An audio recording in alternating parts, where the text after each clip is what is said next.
Hello my dear students, I hope everyone has seen all the parts of this chapter where I have explained you this lesson 1 through sacrifice. So today we are going to do the book exercise. So come to page number 9.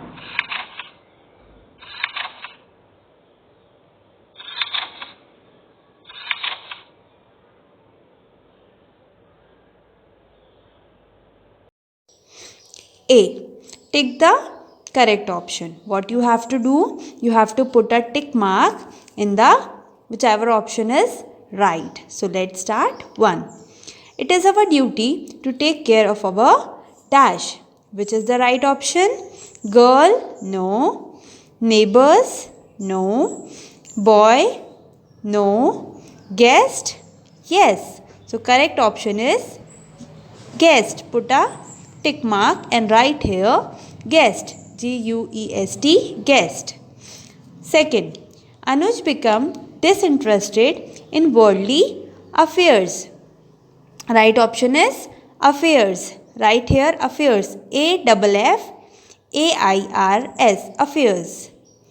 Third, the she pigeon called out her dash from the cage. She pigeon किसको बुला रही थी cage में से? Uncle को बुला रही थी? नो. फादर को बुला रही थी? No. Brother? No. So right option is husband. She was calling her husband. Right option is husband. Right here H-U-S-B-A-N-D, husband. Fourth, incidentally the he pigeon also dash on the tree. क्या incident हुआ था? जो ही pigeon था वो भी उसी tree में रहता था. तो right option is lived. Hanged? No. B option is right, that is lived. L-I-V-E-D, lived. Come to next page. B. Fill in the blanks with the help of the word given in the clue box. What you have to do? You have to write here right word with the help of this clue box. So let's start. First, my husband would bear my dash. मेरा husband मेरे से क्या नहीं सहन कर पाएगा? Separation सहन नहीं कर पाएगा. Okay, so right word that you have to write here is separation. Second, Anuj had hardly gone some dash when it started raining. Anuj ने थोड़ा ही डिस्टेंस कवर किया था और पानी गिरने लग गया था. So right word you have to write is distance. Write here distance. Next, my hand and feet are dash with cold. मेरे हाथ और पैर, अनुज के हाथ और पैर कैसे हो रहे थे? बहुत नम हो रहे थे कोल्ड से. Right. So right word that you have to write here is NUMB, numb. Next, the incident had changed his dash forever. आपने स्टोरी पढ़ी थी तो आपको याद होगा लास्ट में क्या इंसिडेंट हुआ था. लास्ट में ही और शी पिजन दोनों ही मर गए थे अनुज के लिए, ताकि अनुज को खाना मिल जाए क्योंकि उसको भूख लग रही थी. राइट. तो इस इंसिडेंट्स वो अपने लाइफ टाइम याद रखने वाला था. Right. So right option is life. See, true और false. First option, first one. One day Anuj went to the forest and caught a she pigeon. अब आप मुझे बताओ ये ट्रू है या फॉल्स है? फर्स्ट स्टेटमेंट क्या बोल रहा है? One day Anuj went to the forest and caught a she pigeon. अनुज एक दिन फॉरेस्ट गया था और उसने शी पिजन को पकड़ा था. Yes, this statement is true. So write true in the first one. Second, Anuj heart filled with compassion for the kind bird. क्या हुआ था? अनुज का जो दिल था वो बहुत ज़्यादा काइंड हो गया था उन बर्ड्स के लिए. Right. This is true statement क्योंकि लास्ट में वो बहुत डिप्रेस्ड फील कर रहा था and at last he was very kind also. So this is true.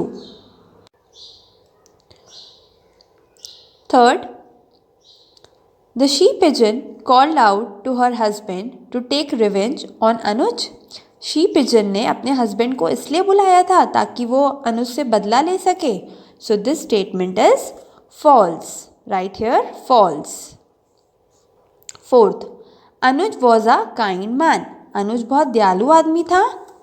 False. This statement is false. अगर वो दयालु होता तो वो शी पिजन को क्यों पकड़ता, है ना। तो ये स्टेटमेंट फॉल्स है। तो right here false, FALSE false. Fifth, Anuj decided to live in the forest for ever and meditate to wash all his sins. Anuj ने इतनी बड़ी गलती करने के बाद क्या डिसाइड किया था कि अब मैं इसी फॉरेस्ट में रहूँगा और मेरे जो भी गलती मैंने करी है उसका पश्चाताप करूँगा। राइट। तो ये फिफ्थ स्टेटमेंट क्या है, ट्रू है। तो right here true. Now come to E. Who said the following statement and to whom। ये जो स्टेटमेंट्स आपको यहाँ पे दिए हुए हैं, हमको ये बताना है कि किसने किससे कहा। ये स्टेटमेंट किसने और किससे कहा है। सेड बाय मतलब किसने कहा, और सेड टू किससे कहा। So let's start. First, he is our guest, he is dying of cold and hunger. किसने बोला था ये, शी पिजन ने ही पिजन से बोला था। Next, how have you come to this situation. तुम इस सिचुएशन में कैसे आए। ही पिजन ने शी पिजन से कहा था। Third, I promise to return to you after bidding him goodbye. किसने प्रॉमिस करा था, शी पिजन ने अनुज से कहा था। Right. Fourth, what shall I do in your absence. ये किसने बोला था, शी पिजन ने खुद से बोला था। कब बोला था ये चीज़, ये स्टेटमेंट कब बोला था, जब जो ही पिजन था वो फायर में उसने जंप करा था, वो कूद गया था जैसे ही फायर में। तो शी पिजन ने खुद से कहा था कि जब तुम ही यहाँ पर नहीं हो तो मैं तुम्हारे एब्सेंस में क्या करूँगी। Next, fifth, do you live here alone. क्या तुम यहाँ पे अकेले रहते हो, अनुज ने ही पिजन से कहा था। So here we have completed our exercise.